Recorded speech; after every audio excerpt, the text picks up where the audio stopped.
ಇವಾಗ ನಮ್ಮ ಜೊತೆಗೆ ಏನು ನಿಕಟಪೂರ್ವ ಪಾಲಿಕೆಯ ಸದಸ್ಯರಾದ ಲತೀಫ್ ಇದ್ದಾರೆ. ಸರ್ ನಮಸ್ತೆ. ನಮಸ್ತೆ. ನಮಸ್ತೆ ಮೇಡಮ್. ಸರ್, ಏನು ಪಾಂಡೇಶ್ವರ ಏನು ರೈಲ್ವೆ ಗೂಡ್ಸ್ ರೈಲು ಇದರಿಂದಾಗಿ ಟ್ರಾಫಿಕ್ ಸಮಸ್ಯೆ ಉಂಟಾಗಿರುವಂಥದ್ದು, ಈ ಬಗ್ಗೆ ಏನು ಹೇಳ್ತೀರಾ ಅಂತ? ಆ ಸಮಸ್ಯೆಗೆ ಶಾಶ್ವತ ಪರಿಹಾರ ಯಾವಾಗ ಸಿಗುತ್ತೆ? ನಾವು ನೇರವಾಗಿ ಒಬ್ಬ ನಿಕಟಪೂರ್ವ ಪಾಲಿಕೆ ಸದಸ್ಯರಿಗಿಂತ ಆ ಪ್ರದೇಶದ ನಿವಾಸಿಯಾಗಿ ಸಾರ್ವಜನಿಕರಾಗಿ ನಾನು ಕೂಡ ಹೇಳೋದಾದರೆ ನಾವೆಲ್ಲ ಅಲ್ಲಿ ನರಕ ಯಾತನ ಅನುಭವಿಸ್ತಾ ಇದ್ದೇವೆ. ಯಾಕೆ ಈ ಮಾತನ್ನು ಹೇಳ್ತಾ ಇದ್ದೆ ಅಂತ ಹೇಳಿದ್ರೆ, ಒಂದು ರೈಲ್ವೆ ಕ್ರಾಸಿಂಗ್ ಗೇಟ್ ಒಂದು ವ್ಯವಸ್ಥೆಯಲ್ಲಿ ಮೊದಲು ಗೂಡ್ಸ್ ಬಂದಾಗ ವಾರದಲ್ಲಿ ಒಮ್ಮೆ ಗೇಟ್ ಬೀಳ್ತಾ ಇತ್ತು. ಈಗ ಗೂಡ್ಸ್ ಟ್ರೈನ್ ಗಳನ್ನ ಅಲ್ಲಿಂದ ಶಿಫ್ಟ್ ಮಾಡಿ ಈ ಪ್ಯಾಸೆಂಜರ್ ಟ್ರೈನ್ ಅಲ್ಲಿ ವಾರ್ಷಿಕ ಹೇಳೋದು ರೀಸನ್ ತರುವಾಗ ದಿನದ ನೀವು ಅಲ್ಲಿಗೆ ವೇಳಾಪಟ್ಟಿ ನೋಡಿದ್ರೆ ನಿಮಗೆ ಗೊತ್ತಿರಬಾರ್ದು, ಟೈಮ್ ಟೇಬಲ್ ಹಾಕಿದ್ದೇವೆ. ದಿನದಲ್ಲಿ ಒಂದು 14 ಇಂದ 16 ಟ್ರೈನ್ ಬರ್ತಾರೆ. ಅದರಲ್ಲಿ 4-5 ಕೇವಲ ಇಂಜಿನ್ ಖಾಲಿ, ಟ್ರೈನ್ ಅಲ್ಲ, ಬೋಗಿನೇ ಇಲ್ಲ, ಖಾಲಿ ಇಂಜಿನ್. ಇದೆಲ್ಲ ಹೋಗುವಕ್ಕೋಸ್ಕರ ಇವರು ಇಲ್ಲಿ ಗೂಡ್ಸ್ ಸೈಡ್ ನಿಂದ ನಮ್ಮ ಸೆಂಟ್ರಲ್ ರೈಲ್ವೆ ಸ್ಟೇಷನ್ ಹೋಗುವ ಈ ಸಮಯದಲ್ಲಿ ಈ ಗೇಟ್ ಹಾಕಿ ಇಲ್ಲಿ ಆಂಬುಲೆನ್ಸ್ ಹೋಗ್ಲಿಕ್ಕಿಲ್ಲ, ಶಾಲಾ ವಿದ್ಯಾರ್ಥಿಗಳ ವಾಹನಗಳ ಚಲಾವಣೆ ಇಲ್ಲ. ಅಂದ್ರೆ ದಿನವಿಡೀ ಟ್ರಾಫಿಕ್ ಸಮಸ್ಯೆ. ದಿನವಿಡೀ ನೀವೀಗ ಟೈಮ್ ಟೇಬಲ್ ನೋಡಿದ್ರೆ ನಾವು ಈಗ ಹೇಳುದು ಆ ಗೇಟ್ ರೈಲು ಅವರು ನಮಗೆ ರಿಸರ್ವ್ ಇಲ್ಲಿ ಇಟ್ಟಿದ್ದಾರೆ ಬೆಳಿಗ್ಗೆಯಿಂದ ರಾತ್ರಿ ತನಕ ಫುಲ್ ಟೈಮ್ ಟೇಬಲ್. ಬೆಳಿಗ್ಗೆ 8:15 ಅವರ ಪ್ರಾರಂಭ ಆದರೆ ರಾತ್ರಿ 8:15 ಅವರ ಟೈಮ್ ಟೇಬಲ್ ಅಲ್ಲಿ ಉಂಟು. ಹಾಗಾದ್ರೆ ಆ ನಿವಾಸಿಗಳ ಅಲ್ಲಿಯ ರೋಗಿಗಳು ಅವರ ವ್ಯವಸ್ಥೆ ವಿದ್ಯಾರ್ಥಿಗಳು ಹೇಗಿರ್ಬೋದು?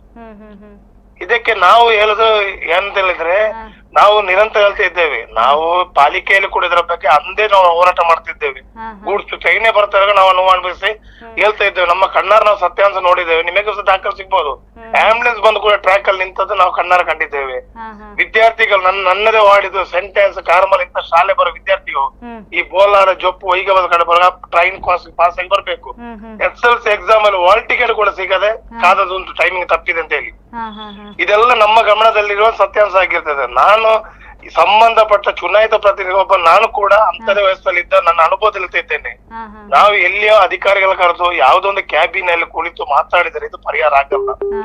ಸತ್ಯಾಂಶ ತಿಳಿಯಬೇಕಾದ್ರೆ ಆ ಸಮಯದಲ್ಲಿ ನಮ್ಮಂತ ಚುನಾಯಿತ ಪ್ರತಿನಿಧಿಗಳ ಕಡೆ ಬಂದು ಸಾರ್ವಜನಿಕರು ಯಾವ ತರ ನರಕ ಅಂತ ಹೇಳ್ಬೋದು, ಅದು ನರಕ ಯಾತಂತ ಹೇಳ್ಬೋದು, ಇದು ಯಾವ ತರದ ಕಷ್ಟ ಅನುಭವಿಸ್ತಿದ್ದಾರೆ ಈ ವ್ಯವಸ್ಥೆ ನೋಡಿದರೆ ಇದಕ್ಕೊಂದು ಶಾಶ್ವತ ಅಲ್ಲದೆ ಇದ್ದವರು ಒಂದು 50% ಪರಿಹಾರ ಆಗ್ಬೋದು. ಮತ್ತೆ ನಾವಲ್ಲಿ ಪ್ರಶ್ನೆ ಮಾಡುವಾಗ ಅಧಿಕಾರಿಗಳನ್ನು ಉತ್ತರ ಕೊಟ್ಟು ಹೋಗ್ತಾರೆ. ಆ ಅಧಿಕಾರಿಗಳು ಇದು ವಿಷಯ ಗೊತ್ತುಂಟಲ್ಲಿ ನನ್ನ ಗಮನಕ್ಕೆ ಮಾಹಿತಿ ಇಲ್ಲ.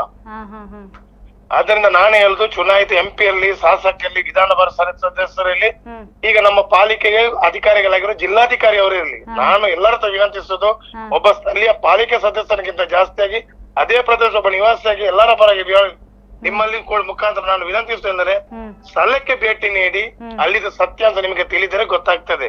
ನಿರಂತರ ಎಷ್ಟು ಟ್ರೈನ್ ಬರ್ತಾ ಇದೆ, ಜನರು ಗೇಟ್ ಆದಾಗ ವಿದ್ಯಾರ್ಥಿಗಳು ಸಾರ್ವಜನಿಕ ಯಾವ ತರ ಅನುಭವಿಸ್ತಿದ್ದಾರೆ ಅಂತ ಹೇಳಿ. ನಾವು ತಿಂಗಳಿಗೊಮ್ಮೆ ಮೀಟಿಂಗ್, ಯಾವ್ದೋ ಡೆವಲಪ್ಮೆಂಟ್ ಮೀಟಿಂಗ್ ಅಲ್ಲಿ ಕರೆಯುವಾಗ ಸಂಬಂಧಪಟ್ಟ ಅಧಿಕಾರಿಗಳು ಯಾರು ಇರುದಿಲ್ಲ. ಯಾರೋ ಒಬ್ಬ ಅಧಿಕಾರಿ ಬಂದ ಅದು ಅಷ್ಟು ಟ್ರೈನ್ ಹೋಗಲ್ಲ, ಇಷ್ಟು ಟ್ರೈನ್ ಹೋಗಲ್ಲ, ಎಲ್ಲ ಅವ್ರಿಗೆ ಬೇಕಾದ ದಾಖಲೆ ಇಲ್ಲದ ಮಾಹಿತಿ ಕೊಟ್ಟು ಹೋಗ್ತಾರೆ. ಇದನ್ನು ನಾವು ನಂಬಿದರೆ ಮುಂದಿನ ದಿನದಲ್ಲಿ ಈ 2 ರಸ್ತೆಯನ್ನು ಆ ವಾರ್ಡಿನ ಜನರು ಮರೆಯುವಂತ ಕಾಲ ಹತ್ತಿರದಲ್ಲಿ ಬರಬಹುದು. ಇದು ನಾನು ಕಂಡಂತ ಸತ್ಯಾಂಶ, ನನ್ನ ಅಭಿಪ್ರಾಯ ಹೇಳ್ತಾ ಇದ್ದೇನೆ. ಇದರಲ್ಲಿ ರಾಜ್ಯಕ್ಕೆ ರಹಿತವಾಗಿ ಆ ಪಕ್ಷ ಈ ಪಕ್ಷ ಯಾವ್ದು ನನಗೆ ಇಲ್ಲ.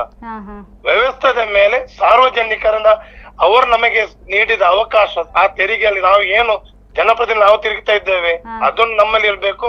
ಅದೇ ತರ ಅಧಿಕಾರಿಗಳು ಅದು ನಮಗೆ ಸಂಬಂಧಪಟ್ಟ ಇವರು ಅದು ಎಲ್ಲವನ್ನು ಬಿಟ್ಟು ಮಾನವೀಯತೆ ನೆಲೆಯಲ್ಲಿ ನಾಳೆ ನನ್ನ ಮನೆ ಬಾಗಿಲು ಕೂಡ ಇಂಥ ಸಮಸ್ಯೆ ನಾವು ಏನ್ ಮಾಡ್ಬೇಕು ಓದಿತ್ತು ಅಂತ ಹೇಳಿ ಅಂತ ಚಿಂತನೆಯಲ್ಲಿ ಒಟ್ಟಿಗೆ ಸೇರಿ ಕೆಲಸ ಮಾಡಿದ್ರೆ ಇದಕ್ಕೊಂದು ಶಾಶ್ವತ ಪರಿಹಾರ ಆಗ್ಬಹುದು.